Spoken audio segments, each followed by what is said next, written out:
ಕಾರ್ಯಕ್ರಮಕ್ಕೆ ಇನ್ನು ಕೆಲವೇ ದಿನಗಳಲ್ಲಿ ಏನು JDS ಪಕ್ಷದ ಯುವ ಘಟಕದ ರಾಜ್ಯಾಧ್ಯಕ್ಷರಾದ ನಿಖಿಲ್ ಕುಮಾರಸ್ವಾಮಿಯವರು ಆಗಮಿಸಿರುವ ಸಲುವಾಗಿ ಇವತ್ತು ಪೂರ್ವಭಾವಿ ಸಭೆಗೆ ಆಗಮಿಸಿ ವೇದಿಕೆ ಅಲಂಕರಿಸಿರ್ತಕ್ಕಂಥ ವಿಧಾನ ಪರಿಷತ್ನ ಸದಸ್ಯರು ಗಂಗಣ್ಣವರು ದಯಮಾಡಿ ವೇದಿಕೆ ಮೇಲೆ ಬರಬೇಕು.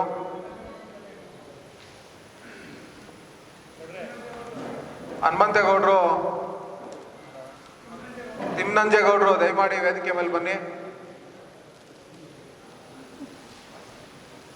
ಪೂರ್ವಭಾವಿ ಸಭೆಗೆ ಆಗಮಿಸಿ ವೇದಿಕೆ ಅಲಂಕರಿಸಿರುವ ವಿಧಾನ ಪರಿಷತ್ತಿನ ಸದಸ್ಯರು, ಯಶವಂತಪುರ ವಿಧಾನಸಭಾ ಕ್ಷೇತ್ರದ ಜನಪ್ರಿಯ ನಾಯಕರು ಹಾಗೂ JDS ಪಕ್ಷದ ಅಧ್ಯಕ್ಷರಾದ DN ಜವರಾಯಿಗೌಡ್ರೆ, ಮಾಜಿ ಜಿಲ್ಲಾ ಪಂಚಾಯಿತಿ ಉಪಾಧ್ಯಕ್ಷರಾದ ಪಾರ್ವತಿ ಚಂದ್ರಪ್ಪನವರೇ, ಶಂಕರೇಗೌಡ್ರೆ, ಕೆಂಗೇರಿ ಹೋಬಳಿ ಅಧ್ಯಕ್ಷರು ಆದಂಥ ಕೇಶವಮೂರ್ತಿ ಅವರೇ, ಅಜಯ್ ಅವರೇ, ನರಸೇಗೌಡ್ರೆ, ತಾರಾ ಮೇಡಮ್ ಅವರೇ, ಸಾಕಮ್ಮ ಅವರೇ ಹಾಗೂ ಅನ್ಯತಾ ಭಾವಿಸಬೇಡಿ ವೇದಿಕೆ ಮೇಲೆ ಇರ್ತಕ್ಕಂಥ ಎಲ್ಲ ನನ್ನ ಆತ್ಮೀಯ JDS ಪಕ್ಷದ ಮುಖಂಡರೇ ಹಾಗೂ ವೇದಿಕೆ ಮುಂಭಾಗದಲ್ಲಿ ಇರ್ತಕ್ಕಂಥ ಕಾರ್ಯಕರ್ತ ಬಂಧುಗಳೇ, ಏನೋ ಕಳೆದ 2 ತಿಂಗಳಿಂದ ದಯಮಾಡಿ ಕ್ಷಮಿಸಿ ಮನೋಹರ್ ಅವರೇ, ಕಳೆದ 2 ತಿಂಗಳಿಂದ ನಮ್ಮ ಪಕ್ಷದ ಭವಿಷ್ಯದ ನಾಯಕ ನಿಖಿಲ್ ಕುಮಾರಸ್ವಾಮಿ ಅವರು ರಾಜ್ಯಾದ್ಯಂತ ಪ್ರವಾಸ ಮಾಡಿ ಸದಸ್ಯತೆ ಅಭಿಯಾನವನ್ನು ಹಮ್ಮಿಕೊಂಡು ಅದರಲ್ಲಿ ಅತ್ಯಂತ ಯಶಸ್ವಿಯಾಗಿ ನಮ್ಮ ರಾಜ್ಯದ ಉದ್ದಗಲೂ ಕೂಡ ಪ್ರವಾಸ ಮಾಡಿ ಸದಸ್ಯತೆಯನ್ನು ಅಭಿಯಾನ ಮಾಡ್ತಾ ಇದ್ದಾರೆ.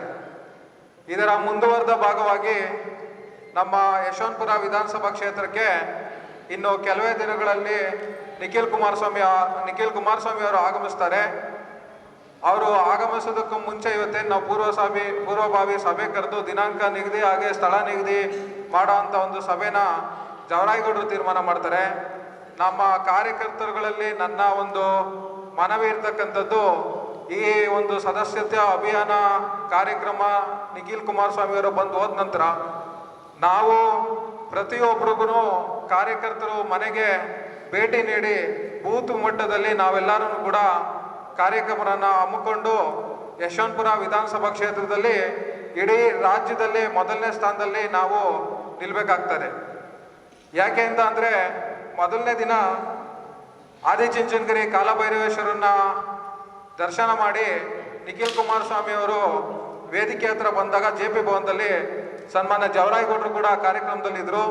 ನಿಖಿಲ್ ಕುಮಾರಸ್ವಾಮಿ ಅವರು ನಮ್ಗೆ ಹೇಳಿದ್ದು, ಬೇರೆ ಕ್ಷೇತ್ರದಲ್ಲಿ ಏನು ಮಾಡ್ತಾರೆ ಅದನ್ನ ಒಂದು ಭಾಗ, ನಮ್ಮ ರಾಜ್ಯದಲ್ಲಿ ಯಶವಂತಪುರ ವಿಧಾನಸಭಾ ಕ್ಷೇತ್ರದಲ್ಲಿ ನಂಬರ್ 1 ಸ್ಥಾನದಲ್ಲಿ ನೀವು ಇರಬೇಕು ಅಂತ ನಮ್ಗೆ ಹೇಳಿದ್ರು.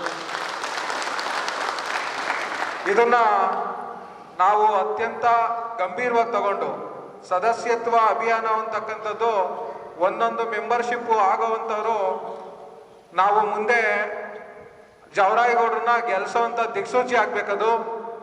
ಏನು ಯಶವಂತಪುರ ವಿಧಾನಸಭಾ ಕ್ಷೇತ್ರದಲ್ಲಿ ಕಳೆದ 2 ವರ್ಷದಿಂದ ಜವರಾಯಿಗೌಡರಿಗೆ ಇರ್ತಕ್ಕಂಥ ಅಲೆ ಹಾಲಿ ಜನಪ್ರತಿನಿಧಿ ಯಾರಿಗೂ ಇಲ್ಲ. ಆದರೆ ದುರ್ದೈವ, ಅವರು ಶಾಸಕರಾಗಿ ಆಯ್ಕೆ ಆಗಲಿಲ್ಲ.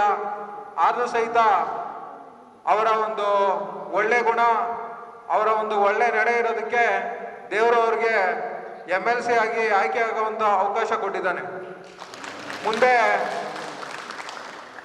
ಅವರು MLC ಆದರೆ ಇಲ್ಲಿನ ಕಾರ್ಯಕರ್ತರು ಯಾರಿಗೂ ಸಮಾಧಾನ ಆಗುವಂಥದ್ದಿಲ್ಲ.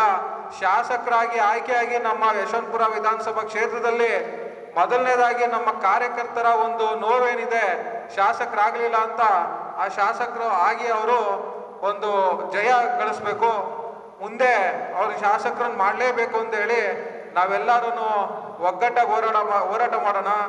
ನಾನು ವೈಯಕ್ತಿಕವಾಗಿ ನಮ್ಮ ಹೋಬಳಿ ಅಧ್ಯಕ್ಷರು ಕೇಶವಮೂರ್ತಿ ಅವರು ಇದ್ದಾರೆ. ನಮ್ಮ ಹೋಬಳಿಗೆ ಬರ್ತಕ್ಕಂಥ 3 ವಾರ್ಡು ಹಾಗೂ ಹಲವಾರು ಪಂಚಾಯತಿಗಳಲ್ಲಿ ನಾವೆಲ್ಲರೂ ಕೂಡ ಒಗ್ಗಟ್ಟಾಗಿ ಯಾವ ರೀತಿ ಮುಂದೆ ಮಾಡಬೇಕು ಅಂತ ಹೇಳಿ, ಅದೇ ರೀತಿ ಎಲ್ಲ ಕ್ಷೇತ್ರದಲ್ಲೂ ಒಗ್ಗಟ್ಟಾಗಿ ಮಾಡೋಣ.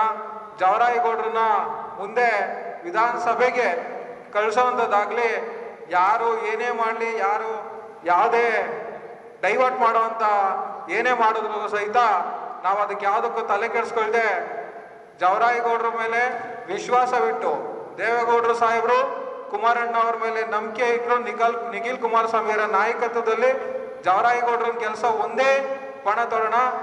ಕುಮಾರಣ್ಣ ಇನ್ನೊಂದು ಮಾತು ಹೇಳಿದ್ರು JP ಭವನದಲ್ಲಿ, ನಿಮ್ಮ ಕೆಲಸ ನೀವು ಮಾಡಿ ಸೀಟ್ ತರೋಂಥ ಜವಾಬ್ದಾರಿ ನಂದು ಅಂತ ಹೇಳಿದರೆ ಯಾವ ಕಾರಣಕ್ಕೂ ಸಹಿತ ನಾವ್ಯಾರು ಎದೆಗೊಂದದ್ ಬೇಡ. ಜವರಾಯಗೌಡರನ್ನ ಶಾಸಕರನ್ನು ಮಾಡಕ್ಕೆ ನಾವು ಸದಸ್ಯತ್ವ ಅಭಿಯಾನ ದಿನದಿಂದನೇ ನಾವು ಹೋರಾಟ ಶುರು ಮಾಡೋಣ. ಬೇರೆ ಯಾರ ಮಾತಿಗೂ ಕಿವಿ ಕೊಡದೆ ಜವರಾಯಗೌಡರನ್ನ ಶಾಸಕರು ಮಾಡೋಣ ಅಂತ ಹೇಳ್ತಾ ನನ್ನ 2 ಮಾತು ಮುಗಿಸ್ತೇನೆ. ಜೈ ಹಿಂದ್, ಜೈ ಕರ್ನಾಟಕ, ಜೈ JDS.